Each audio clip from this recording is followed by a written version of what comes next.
All these idioms are very used while talking, while speaking. So you guys have to just read it one more time. And what you have to do कि आप इसको एक बार पढ़ने के बाद में ना just try to practice it. Just try to use these idioms in your spoken English. It can make your language more better. And when you communicate, when you use these idioms while talking with anyone, then your language is going to be great. You know. And if somebody is using it, you can easily understand what exactly he's saying. जैसे आपने कहा कि यार आपको पता है परीक्षा में सारे बच्चे बहुत अच्छे नंबरों से पास हुए, तो क्या कहोगे? In the exams, all the students passed with flying colors, and I congratulate all those students who have passed with flying colors.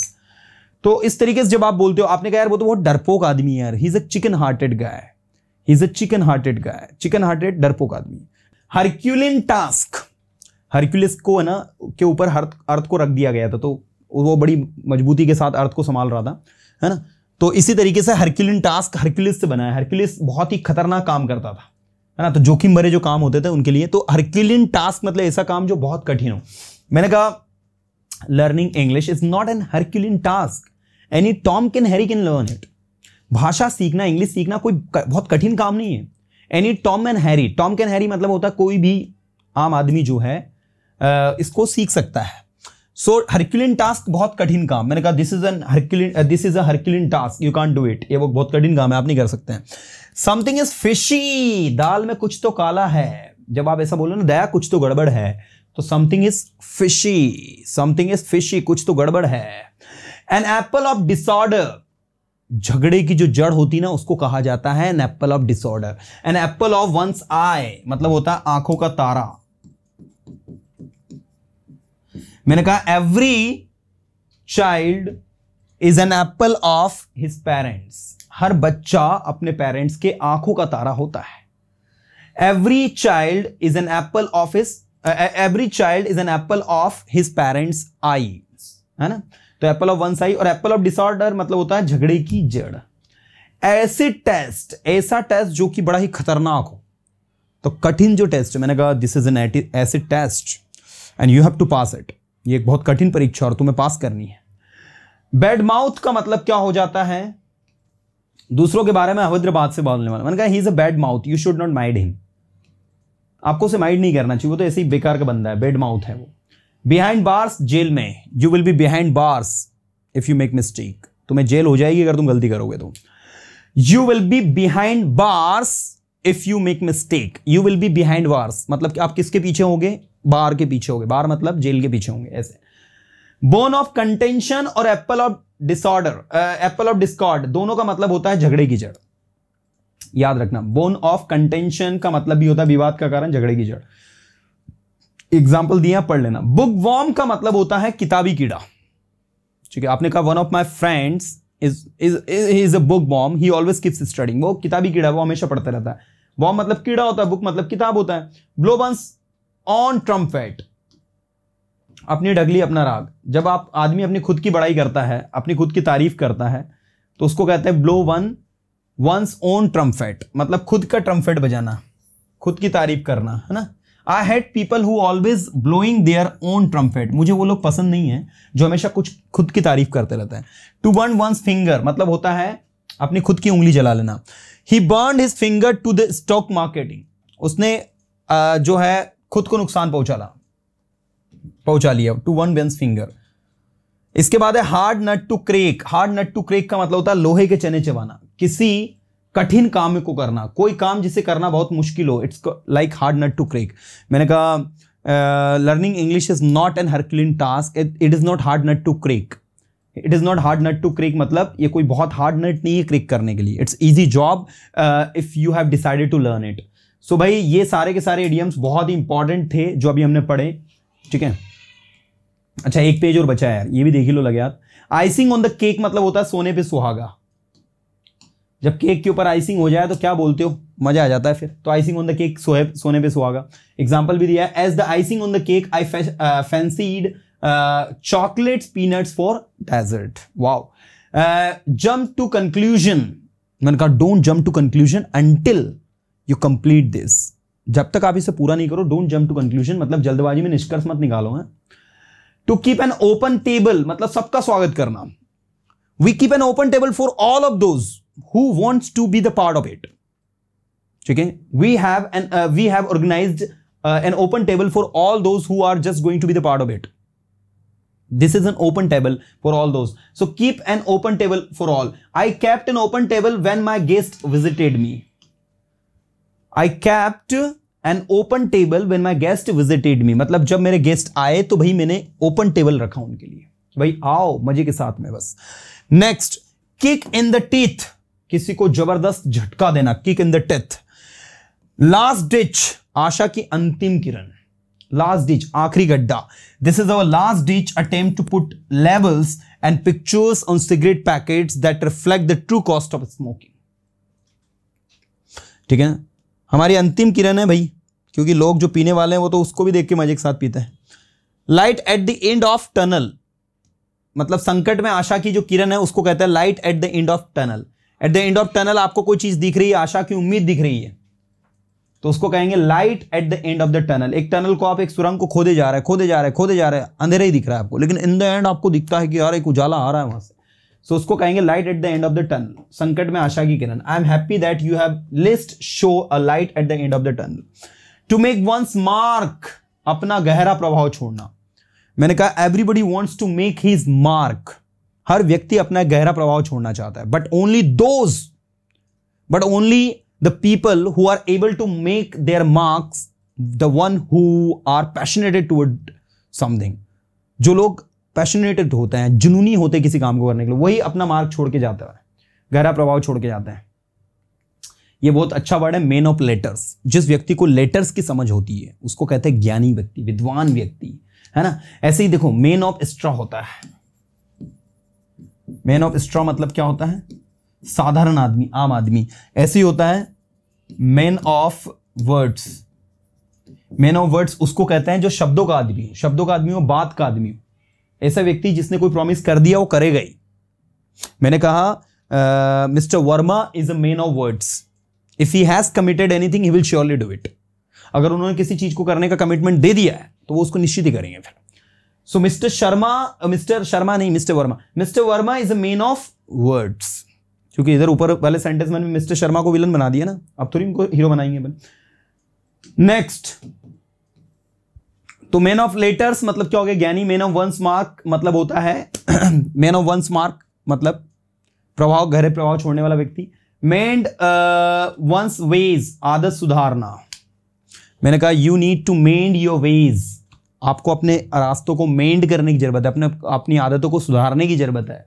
ठीक है. मिस द बस या बोट, मौका गवा देना. मैंने कहा you have missed the bus, you have lost the opportunity, you have lost the opportunity. तुमने मौका खो दिया, तो miss the bus, lost the opportunity, दोनों आपका यूज होता है. Once in a blue moon, कभी कभी. Once in a blue moon I go there, once in a blue moon she comes here. कभी कभी तो वहां आप आते हो यार. Once in a blue moon you come at our home. जैसे आपके और कोई गेस्ट आया और आपने उनको कुछ ऑफर किया, भाई कुछ खाओ यार, and they are simply saying no yaar, we don't want to eat anything. So you can say this phrase over, you just come once in a moon and you are not eating anything, it's not good. You come once in a moon, you come once in a blue moon, मतलब आप कभी कभी तो आते हो यार. ठीक है, तो I think you should eat something. Out of the world, शानदार. मैंने कहा this is out of the world, this is out of the world मतलब ये तो यार बहुत ही शानदार है, दुनिया से परे है. पिन प्रिक, छोटी मोटी परेशानियां जो होती हैं उनको कहते हैं पिन प्रिक. टू ले हाइड एंड सीक, धोखा देना किसी को. टू ले हाइड एंड सीक का मतलब क्या होता है? किसी को धोखा देना. Don't try to play hide and seek. तो यहां पर सीक ये वाला करना है यार, सीक गलत हो गया, सीक के बीमार है, ये वाला सीक करना, SEEK वाला. टू ले हाइड एंड सीक का मतलब होता है किसी को धोखे में रखना, किसी के साथ धोखा करना. That's call. इसके बाद है रेनी डे. आपको पता है बारिश के जब दिन आते हैं तो घर की छतें गिर जाती है ना, तो उससे ये बना हुआ है. रेनी डे मतलब दुख वाले दिन, समस्या वाले दिन. स्लिप ऑफ द पेन, देखो अभी हमने शुरू में एक पढ़ा था slip of the tongue. Slip of the tongue बोलने में गलती, स्लिप ऑफ द पेन लिखने में जो गलती होती है इसको कहते हैं. ठीक है, तो दोनों स्लिप याद रखना. शो वंस ट्रू कलर्स मतलब वास्तविक चरित्र दिखाना. मैंने कहा now you have shown your true colour. अब आपने अपना सही रंग दिखाया है भाई. Now you have shown your true colour. अब आपने अपना सही रंग तो अब दिखाया है. तो शो वंस ट्रू कलर मतलब अपना वास्तविक रंग दे. Turn a deaf ear. ठीक है, टर्न अ डीफ ईयर का मतलब समझते हो क्या होता है? किसी चीज को देखकर इग्नोर कर देना. मैंने कहा don't try to turn a deaf ear. ठीक है, बात को अनसुना करने की कोशिश मत करो. This is very important thing. And don't try to turn a deaf ear. My bosses turn a deaf ear to my explanation. मेरे एक्सप्लेनेशन पर मेरा बॉस क्या करता है, उसको अनसुना कर देता है. टू टर्न द टेबल्स, पासा पलट देना. मैंने कहा two candidates of this particular party has turn the tables. 2 प्रत्याशियों ने इस पार्टी के पूरे टेबल को पासे को पलट के रख दिया. सो टू टर्न द टेबल्स मतलब पासा पलटना. टॉक टू द टाउन, चर्चा का समय. This is the talk to the town, ये चर्चा का समय है, चर्चा का विषय. अ वेट ब्लैंकेट मतलब क्या होता है, खुशी छीनने वाला. आप देखो ना, अगर ब्लैंकेट अगर गीला होगा तो उसमें आपको ठंड बहुत ज्यादा लगेगी, उल्टा और ज्यादा ठंड लगेगी. तो ऐसा व्यक्ति जो खुशी छीन ले उसको कहते हैं a wet blanket. He was such a weight blanket at the party that they never invited him again. वो पार्टी में एक वेट ब्लैंकेट था जिसको आप कभी इनवाइट नहीं करेंगे. One more page we have with flying colours मतलब होता है सफलतापूर्वक. जैसे मैंने कहा all the students have passed in the exam with flying colors. All the students have passed in the exams with flying colors. सारे स्टूडेंट्स जो है एग्जाम में फ्लाइंग कलर से पास हुए हैं. तो उड़ने वाले कलर नहीं, फ्लाइंग कलर्स मतलब अच्छे नंबरों से पास हुए है ना. Around the neck, sorry around the clock, you can come around the clock मतलब आप 24 घंटों कभी भी आ सकते हो. तो अराउंड द क्लॉक, ये जो क्लॉक है इसके अराउंड मतलब चारों, मतलब 24 घंटे पूरे. तो अराउंड द क्लॉक पूरे समय 24 घंटे. I was there around the clock, मैं वहां पूरे समय था but he did not come. I was there around the clock but he did not come. मैं वहां अराउंड द क्लॉक था लेकिन वो आया ही नहीं. भाई इडियम्स बहुत प्यारे और स्वीट चीजें होते हैं. अगर आप इडियम सीख गए ना तो बड़ा मजा आएगा आपको बोलने में, बातचीत करने में, आपकी लैंग्वेज बहुत शानदार लगेगी सुनने में. आउट ऑफ हैंड मतलब होता है अनियंत्रित. मैंने कहा भाई this is out of hand now. अब ये चीज आउट ऑफ हैंड है. कोविड-19 इन 2022 वॉज आउट ऑफ हैंड. ठीक है, 2020 में कोविड-19 क्या हो गया था, आउट ऑफ हैंड हो गया था, इसीलिए तो कंट्रोल नहीं कर पाए हम इसको. Pick holes in another's fiddle. ठीक है, दूसरों में गलतियां निकालना. मैंने कहा don't try to pick holes in another's fiddle. दूसरों में गलतियां मत ढूंढो यार. First see what you have done, पहले देखो आपने क्या किया. पिक समवन्स ब्रेन, किसी को सूचना प्राप्त करना, किसी से सूचना प्राप्त करना, किसी से कोई जानकारी लेना.